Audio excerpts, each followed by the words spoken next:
হবে কালো জিরা দিয়ে।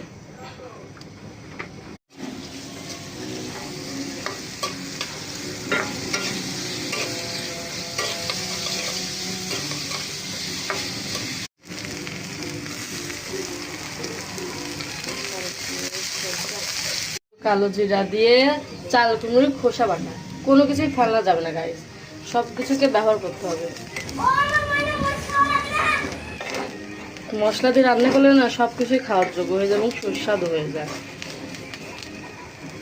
ঠিক বলিস না গাইস? গাইস আর কেমন বিরক্ত না।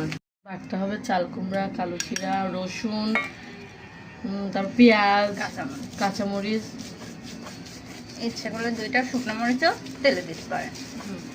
ঝাল, যার বেশি ঝাল পছন্দ করে আমার মতো দিতে পারেন, কিন্তু আমার বাড়ি আমার আম্মু বাচ্চা মানুষ তো, সে ঝাল খায় না।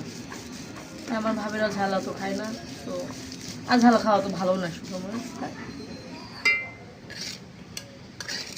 এই তো বাটা হচ্ছে আমাদের পাতা মাখানো ভাত।